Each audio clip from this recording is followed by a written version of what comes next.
Hello and welcome to another episode from the Real Talk and Revenue podcast. We have myself, Francesca, the accountant, and we have Jordan, the therapist, and we bring real powerful conversations around building revenue, building confidence, how the mindset works, all different discussions around to help others in business and in their personal life. So listen in, tune in, let us know what you think, ask questions along the way and we'll be sure to answer them. Enjoy. I went to a business event last week in Leeds. Oh, right. Oh, yeah, I remember you saying. Yeah, and very good. I think they're brilliant. Everybody good. needs to do stuff like this, even though it's uncomfortable, I'm not going to lie. Yeah. But we're sat on hard chairs. Oh, no. I didn't realise the impact, and after 3 hours of sat, I was moving around. Anyway, I had my nerve flared up. Oh, no. So it must have been a compressed nerve from being sat, yeah. which is in my hamstring, which affects into my glute and into my foot. Oh, God. So I felt like after the end of that day, I was dragging my leg around at night, radiating, like throbbing and tingly. No. I was like, oh no, I've stepped 1,000 steps back. It took 3 to 4 days to calm. Right. So it made me think, I thought I was getting better. Yeah. But I have had a tender hamstring for ages. Yeah. I'm very good at just thinking, well, they would have picked it up on it or they'd have said something. It can't be that bad. Yeah. That's not normal. No. It isn't. No. It's to have an injury or a pain or, something's happening. So I'm going to physio next week again. Yeah. But not from my back this time, from a hamstring only. Yeah. And then let's see, but it does, it's getting to a point where I'm getting down about it. Yeah. But you know what I've been researching, and we spoke about this with the business coach guys, because they're all into your cold water therapy, speaking your truth, owning your goals, alignment. And I've been researching a lot about nervous systems. Yeah. We've touched upon it, I think, maybe before. I speak a lot about nervous systems. Well, I didn't know anything about them until a year ago, let's just say. I don't know if it's my naivety or what, but I think I've been stuck in a sympathetic parasympathetic or something. Yeah. The fight or flight, the trapped pressure and stress that I do carry, obviously in my roles. And I'm not saying no one should do this. Yeah. I can't believe then that can make you have a lot more pain in your body. Yeah. And it's scary actually, because I'm like, it's the brain-body connection. Like everything's interlinked, and I think this is the thing. Like people like bang on about mental health and physical health being so connected, and we're like of course but then we don't really follow it up with anything, do we? So it's it's really important. And there's a book called The Body Keeps the Score. I think I've spoken about it before. And there's loads of research and evidence around chronic health issues and like trauma or just like psychological health and adverse experiences. So it's amazing how the body responds to, stress, like trauma. I feel like I carry it in my hips. Yeah, psychological events. And actually, if you went to see, what's it blooming called now? Kinesiology. All right, I have heard of that. Kinesiology. I'm going to forget. Yeah, because I'll send me the remind link. you. Yeah, please do. Because, and again, like complementary therapies are something that some people are into, some people aren't. Like I was just indifferent, really. And then I met a girl at a networking event and went to one of her like Reiki workshops, and she did like kinesiology as well, which is around like how different parts of the body correspond to like different emotions and things like that. And she did like some like weird tapping thing on me, and I couldn't believe it. It was honestly like ridiculous. I couldn't explain it. I don't know. What happened? Well, just like the outlet of emotion. Like, they came out of you? Yeah, and then like the relief from like the different things she did to like release certain emotions. It sounds so bizarre, but it was absolutely brilliant. Like, love that. And I think, why not try things? Do you know what I mean? Like, nothing lost if it doesn't work for you or it's not your thing. I know what it is. But it's really, it was really good. And the reason I say that is because, like you said about carrying it all in your hips, oh my God, it would be interesting to see from a like more holistic type of therapy perspective, obviously alongside physio and other things. Yeah. And, if I'm really honest, if I know this is going to sound bizarre, but you could really invest in yourself for like 2 years, maybe a year. Whether it be its mindset, your holistic approach, your physio if you are in a sports person. Did I say business coach? or someone that's going to give you life coach experiences and encouragement.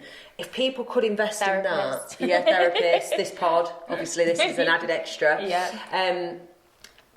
You will. I know. This is me going to this event, and we talked because we're going to talk about gratitude. We mentioned it last week. Oh yeah. So this event, I am terrible. God, why did I say that? Oh, that's so terrible at gratitude stuff. And we've spoke about 8 months ago, I think it was, where I bought a journal, and I was like, oh my God, it's a chore, because I didn't really get it. Yeah, and I've got something for you that might help you with gratitude. Drum roll! That might leverage your brain a bit, so, in your way of thinking. Yeah. So I remember how you said it a few times, how sometimes you're like... Don't embarrass me. No, I'm not going to embarrass you. Don't, oh my God, what have I said? I'm sweating. Go on. No, you know how you said sometimes you'll imagine like a negative outcome. Do you know what I mean? Catastrophise. Yeah, you'll catastrophise and you everything. Think... you said something about like... it helping you plan for things, like thinking the worst. Do you know what I mean? And I was like challenging that. Yeah, because I do it on everything. I know I've said this to you before, because then saying you've managed a few outcomes before they've happen, and they don't never happen, do they? Yeah. But anyway, you can relate to that and how like sometimes you find that is helpful. Yeah. So with gratitude, sometimes if you struggle to be grateful for the small things day to day, it does not because you're not grateful for them, but because it feels like you're just going through the motions. You're just like, I'm grateful for my house and my family and, all that sort of stuff. The things you think you should be grateful for. I am grateful for. Yeah, of course, but you're not like really feeling the gratitude in the moment when you're writing your list. It's just like, of course. Yes. So, imagine life without the thing or person. Then gratitude will really come. Oh, I do. So imagine, for example... imagine losing a leg. Oh my God. You know when we said about my leg that time, I joked. And you absolutely... I've lost my leg. I feel like right now I've lost my leg.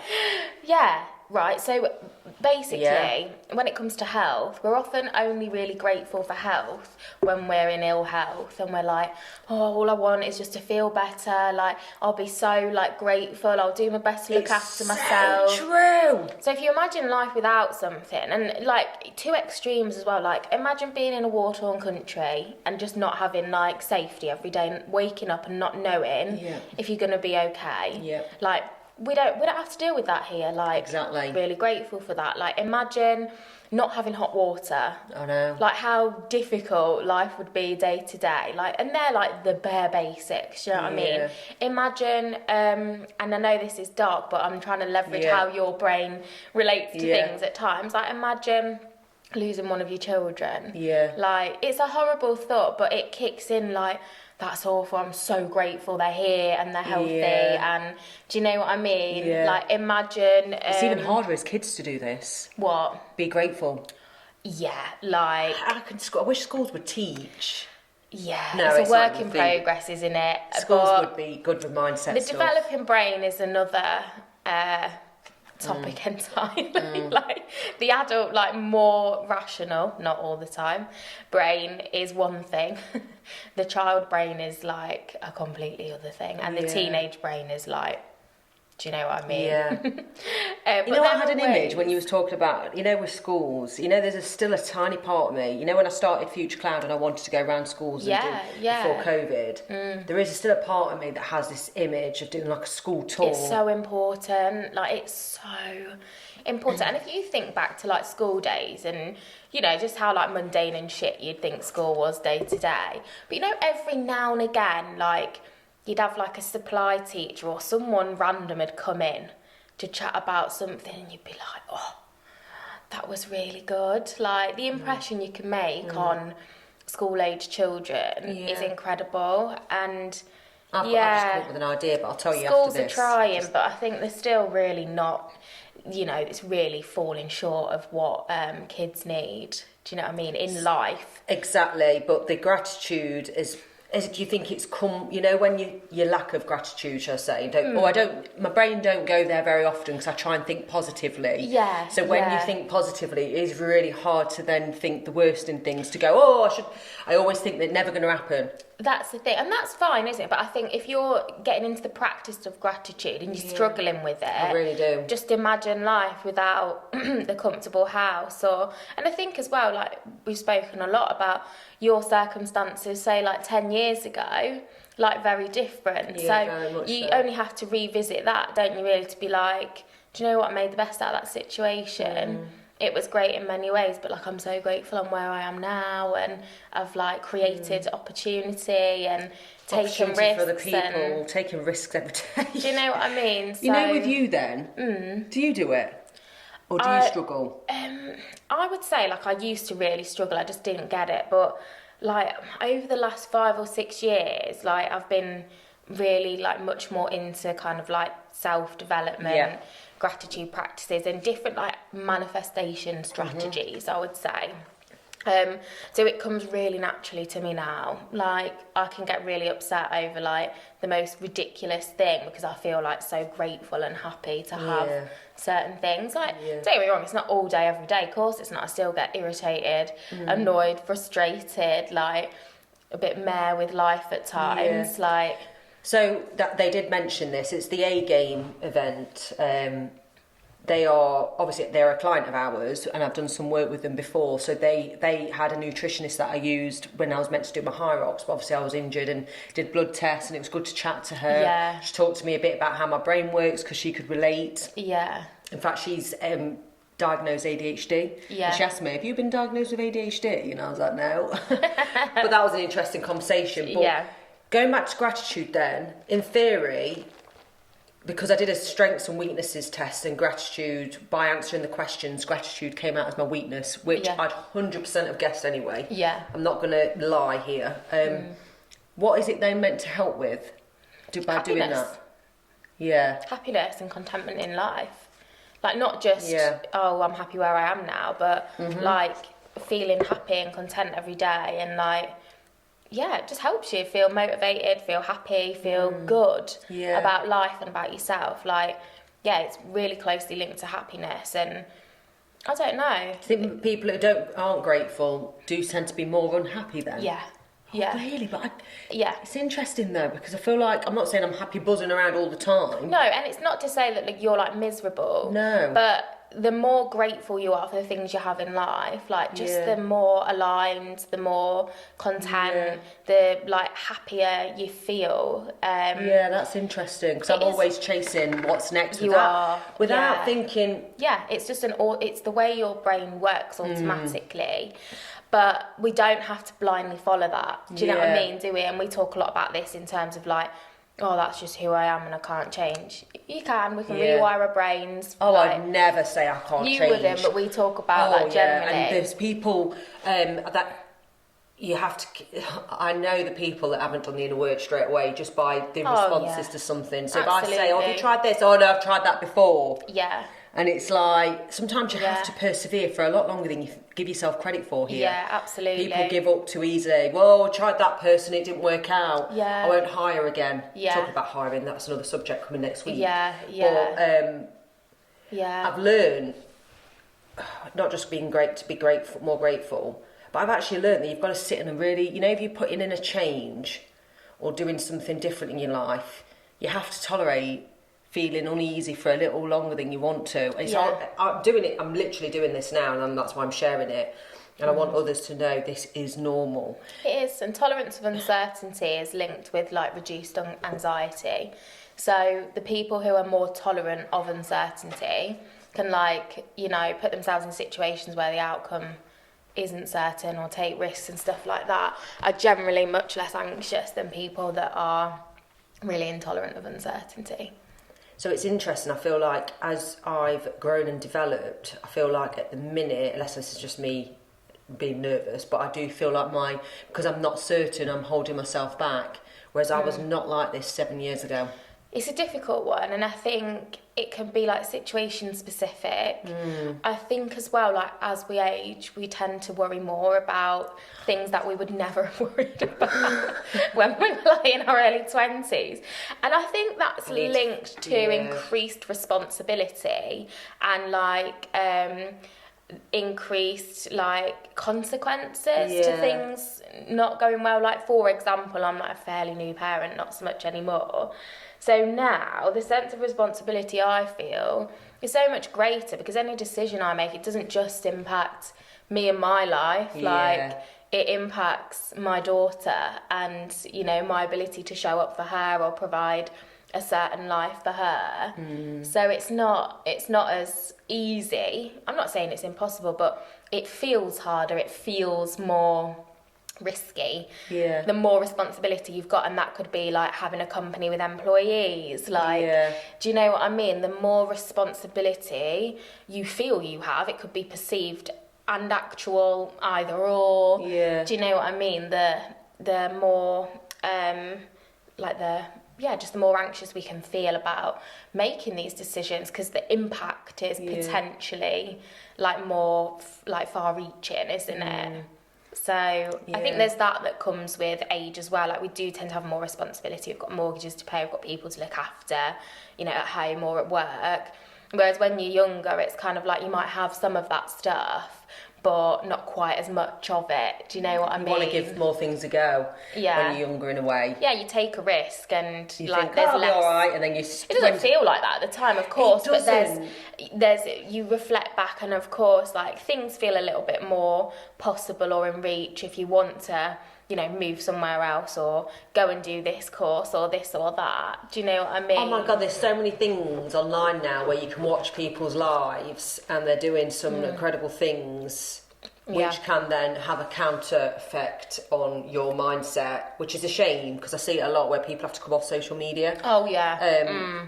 I know a few people that have said, I'm off it, I'm just sick of, you know, scrolling, everyone's like, oh, my life's great. Yeah, I think there's a comparison thing. I won't like side quest into this massively, because there's a risk that can happen, obviously. For me, it's not the comparison that gets me with social media anymore, it's the overstimulation of it. Because you've got a world at your fingertips, notification central, in an already quite squashed, do you know what I mean, like period of my life where a lot of my time is spent parenting a toddler and stuff like, and like running a business and supporting someone with another business and stuff like that. So for me, it's not the comparison. Maybe it would have been like years ago. It's the overstimulation of like how much you see in like a 1 to 10 minute, 30 minute, hour period on your phone. It like drains my energy. Wow. If I'm on, do you know what I mean? No, I do know what you mean. Yeah. I don't know if I notice it as much, actually. But I just think it's a personal thing, isn't it? Yes, it's like how our brains are wired. And I'm not saying I hate social media. I like it. I do enjoy it. But it takes a lot from me. And maybe that's just like the season of life I'm in at the minute.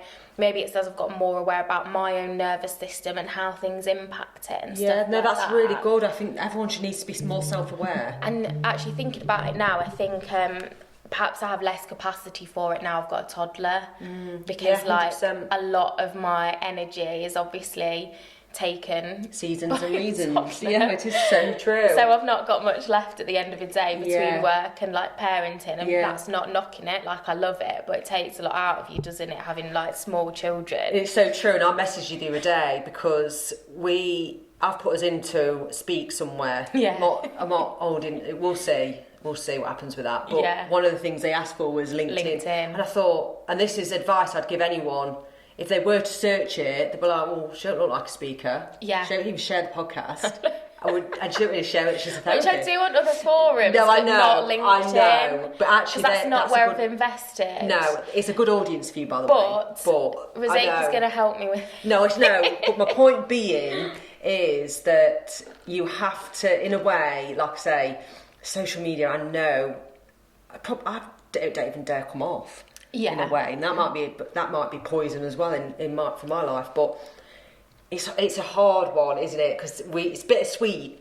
Yeah. We know what we have to do on things, and I've learned loads about marketing the last year, which is really exciting for the next venture.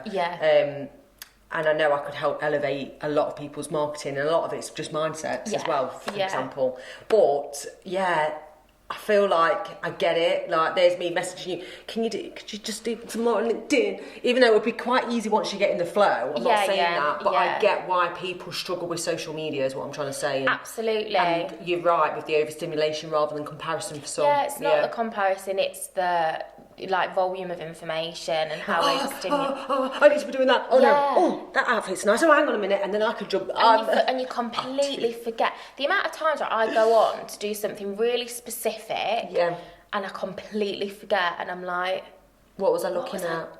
I came on to look at something, say like find this specific recipe on this person's account that I've seen before, or like share something of yours, or do you know what I mean, or like some, and then I'm like, what was I doing? It's gone because you've had like so many you've had so much input in such a short space of time, and like historically, like our human brains, they were not designed for that volume of information. The amount of information that we absorb in a day or a week, our ancestors wouldn't have had that in a lifetime.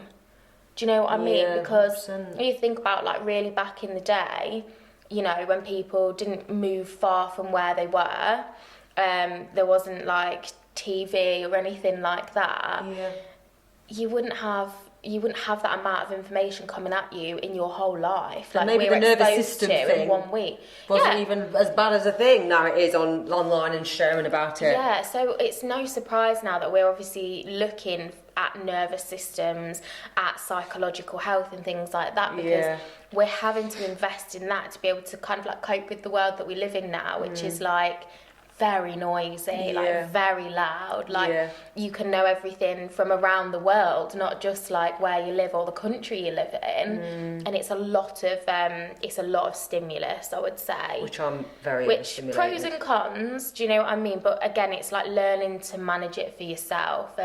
That's a good tip, actually, and be really like, if anyone wants to share back like the social media, the gratitude thing, the tips that you've given, where you have to go to that. It's not the usual protocol I'd give people. No. But it helps you feel gratitude. I started doing it. Seriously, I have literally a couple of weeks ago. I found it hard to go there. Maybe that's why I struggle with that. Because maybe that is the kickstart. But you know the basic things, like sometimes I'll wake up in the morning and open the curtains, and if there's a really nice sky, I'm like, oh, that is so nice, like so grateful, it's a nice day. And then on the flip side, if it's raining, I look out and sometimes think, oh, it's a bit miserable, and then I go, oh, I'm so grateful, like I've got a safe, warm house, because like there's people that don't have that are like, do you know what I mean? Like here and in other countries, like it's people that don't have a home to go to, and like, so, but it comes like quite naturally to me now, whereas it wouldn't have done once upon a time, and I'd just be like, oh my God, I bet so many people can relate to this. What, just like this in general? Just this in general. I thought you were going to make a new point then. I was like, no, I'm just like, that's like the jaw-dropping moment. That's good, actually, for our little shorts. Honestly, I think like so many people are going to relate to this. It's not necessarily they'll just get their brains going, oh yeah, shit, that's me. Yeah, and I think that's what's nice about having these kind of conversations, and again, why we started this podcast and brought our real chats online, is because, it's nice to like think about your own stuff, and if you can make like the tiniest of tweaks, and it can have such an impact on your daily life. And that could be a tiny habit, like you say, look out the window and catch yourself with that first negative grumble. And then reframe. I do a lot of reframing, so I'm very hot on that. And maybe I reframe, which is a slight mini gratitude without me even realising it. But anyway, anywho, next week I want to talk about employees. I'm bringing out a series of videos as well. And it would probably, you've obviously done this with George, which is interesting. Hiring is a really difficult process. So if you're interested, that's on next week's episode, which I think is 74 next week. It's 73. Oh my God. And thanks for watching, tuning in.